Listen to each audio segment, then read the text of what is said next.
jadi pengaruh. Orang rasional nanti mengerti hubungan. Disesuaikan dengan judul yang kalian pilih. Waktu penelitian dituliskan bisa dari bulan kita kuliah awal di Maret sampai Juni atau sampai Juli ya. Lalu penelitian bisa di skip. Kemudian 3.3 populasi dan sampling. Kemarin sudah harus ada di dalam judul kalian populasi untuk penelitiannya siapa ya, objektifnya siapa. Nah, ini harus yang bisa diukur, yang bisa dijumlahkan, boleh berupa orang atau komunitas, ya, biasanya ini orang. Nah, kalau misalnya kalian populasinya ada dua kemungkinan, populasi yang pasti dan populasi yang tidak pasti. Populasi pasti itu seperti jumlah penduduk Jakarta atau misalnya jumlah mahasiswa di suatu kampus, itu sudah pasti. Nanti akan berkaitan dengan pemilihan mengukur samplingnya. Populasi yang tidak pasti, misalnya contoh jumlah viewer, karena viewer itu pasti berubah-ubah. Kalau kita dapat datanya nanti dituliskan viewer per tanggal berapa dari satu konten. Jadi ini pilihannya nanti akan bersinggungan dengan cara mengambil samplingnya. 3.32 ada sampel, nanti tinggal dituliskan. Di bawah itu saya udah bikin graf, nanti kalian tinggal mengerti saja. 3.33 teknik sampling. Nah, di sini ada kita gunakan probability sampling. Contohnya simple random sampling, misalnya untuk populasi yang ada di kelas ini, ya, atau misalnya di kampus basic pemuda. Probability samplingnya berupa simple random sampling. Kalian bebas nanti membagikan kuesioner kepada siapapun yang menjadi mahasiswa di sini. Jadi tidak ada ketentuan khusus atau syarat khusus yang kita buat untuk penelitian. Bagaimana kalau yang ada syarat khusus atau di sini non probability seperti adanya purposive sampling. Nah, contohnya misalnya saya mau meneliti populasi adalah orang yang merokok, contohnya perokok di usia pemuda. Nah, berarti di sini saya sudah punya tujuan, saya akan meneliti orang yang merokok. Yang tidak merokok jadi populasi saya nggak? Tidak ya, berarti karena kita sudah purposifnya di mana? Di merokoknya. Ada saya mencaratkan laki-laki dan perempuan? Iya. Tidak ada, berarti baik laki-laki maupun perempuan yang merokok. Dan di mana syaratnya? Di usia pemuda. Ada saya mensyaratkan mahasiswa? Enggak. Yang penting ada di pemuda. Usia pemuda. Bagaimana misalnya kalau abang jago nongkrong di depan usia pemuda, abang jagonya ngerokok? Bisa jadi sampel? Kenapa nggak bisa? Dan syaratnya cuma perokok di usia pemuda. Iya. Kecuali di sini mahasiswa perokok. Nah, berarti kalau udah ada kata-kata depannya lagi yang lebih bertujuan purposif, berarti dosen masuk nggak? Enggak. OBCS? Enggak. Enggak. Ya, tapi kalau kita hanya di sini OBCS dosen masuk semua. Ya, abang-abang parkir ke depan masuk.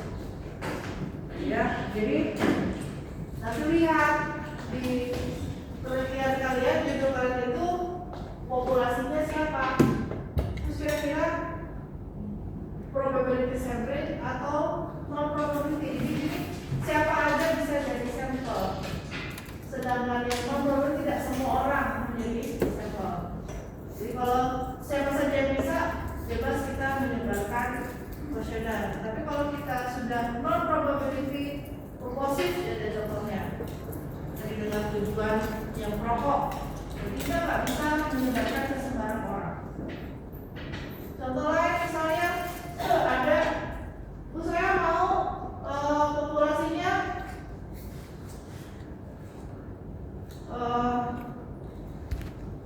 orang yang mengikuti kayak kemarin bahasa saya, orang yang memfollow BMKG. Berarti saya sudah proposif. Yang tidak memfollow BMKG tidak dijadikan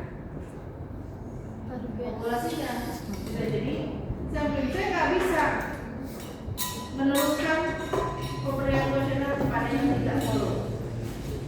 Ya, nanti bentuknya adalah ketika membuat kuesionernya, masih ada nggak ya? Ketika membuat kuesionernya, saya akan bertanya apakah melakukan follow ya, kepada BMKG, pilihannya ya dan tidak. Yang tidak akan langsung ke selesai.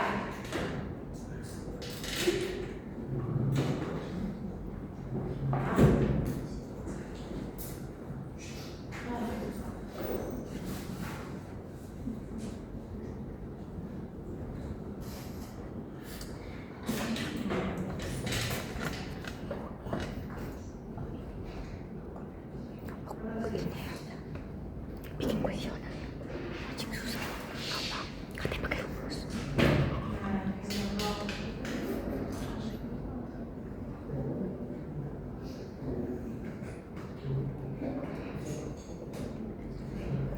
Kriterianya kita tentukan tahu Instagram, berusia berapa, pernah tahu informasi tentang ini. Ketika kita bertanya di awal, apakah Anda mengikuti follow akun ya, Instagram BMKG, kita kasih validasi. Go to section based on answer. Jika iya, maka dia boleh mengisi variable X. Jika tidak, maka dia harus pindah ke submit form. Jadi kalau kalian mengisi ternyata milihnya tidak, nanti akan langsung terima kasih langsung mengisi. Karena bukan populasi atau responden yang saya inginkan. Jadi kita kontrolnya di sana. Tapi kalau pakai simple random yang probability semuanya boleh mengisi, tidak ada persyaratan. Oke. Ukuran sampel nanti tinggal kita hitung berdasarkan rumus yang digunakan. Kalau tadi populasinya tetap pasti bisa pakai slow fit. Nanti kalau misalnya tidak pasti seperti viewers bisa pakai ratio. Nanti kita jelaskan. Next ada personalisasi variabel. Kemarin kan sudah bikin ya. Ada definisi, ada indikator. Nanti kita dimasukkan X-nya apa, Y-nya apa, definisi yang ada citasi dimasukkan. Lalu bagaimana cara mengukurnya, indikatornya, dan skala pengukuran yang digunakan hanya ini. Jangan jadi Likert. Likert itu bagian atau salah satu contoh dari skala ordinal. Nanti saya jelaskan. Selesaikan dulu ya. Kalau ada metode pengumpulan data, sudah pasti data primer menggunakan angket. Data primer data yang kita buat. Data sekunder data yang kita dapatkan. Misalnya kemarin dapat dari web voter tentang jumlah pengguna sosial media, itu kan data sekunder. Nanti tinggal tulis dapat data sekunder dari mana, dari BPSK, dari perusahaan ya, yang menyediakan data udah. Instrumen penelitiannya cuma satu, hanya kuesioner. Ini validitas sampai analisis data, tinggal kalian uji, masukkan ke dalam laporannya. Jadi ini syarat untuk melakukan uji statistik harus uji normal dulu. Kalau data tidak berdistribusi normal, tidak boleh lanjut ke uji statistik. Tidak bisa berdistribusi secara lurus ya, ini multipolaritas berarti gagal. Jika data selalu berbeda heterogeneisitas berarti juga gagal data yang kita dapat. Dan juga ada autokorelasi. Gimana kalau kita nggak normal datanya? Masalah. Ya, orang mencoba normal apa ya? Data dua nggak normal. Jadi kita gunakan nanti yang statistik diferensial. Oke, saya lanjut untuk uji. Kalau sudah penuh ini, uji yang ini, baru kita bisa uji statistik. Ada deskriptif, ya, ada uji T, ada uji F. Nah, bagaimana uji T, uji F? Kalau kalian punya apa? Variabel X, ada indikator 1, 2, 3 gitu ya. Misalnya ini terpakai. Ini ada frekuensi, durasi, konsumsi ini ya. X, Y-nya misalnya minat beli. Ini ada 1 Y. Nah, yang dikatakan uji parsial, kita menguji bagaimana frekuensi punya pengaruh sama minat beli. Apakah durasi punya pengaruh sama minat beli? Penggunaan media punya pengaruh terhadap minat beli. Minat beli namanya uji T. Tapi kalau yang uji F, diuji secara bersama-sama. Kita mau tahu secara bersama-sama punya pengaruh apa.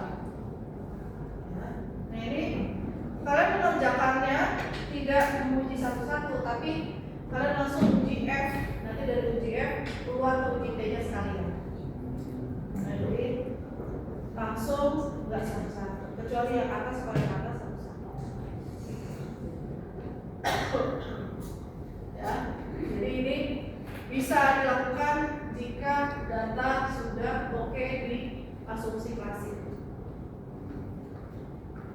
Sampai situ mau mudah-mudahan enggak ya?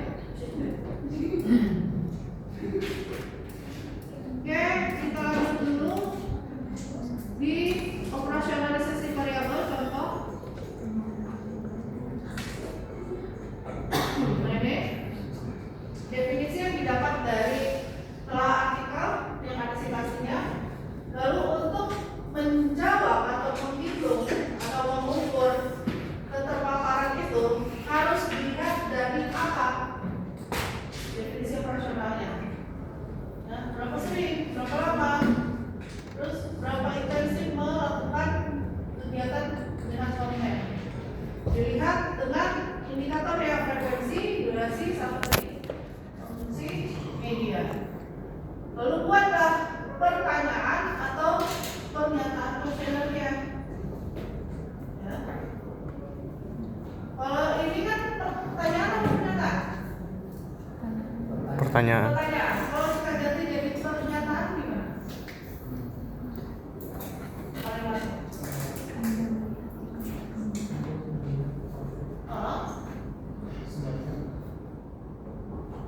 Ya, Anda melihat iklan atau konten produk di media sosial dalam sebulan terakhir, berapa kali melihatnya? Jadi hilangkan kata apa itu? Tanda tanya sama tanda tanya.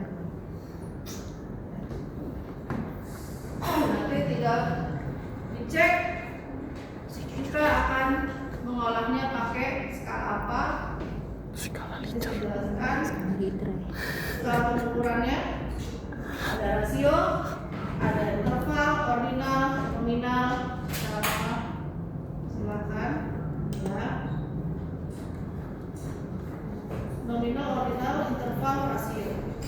Nah,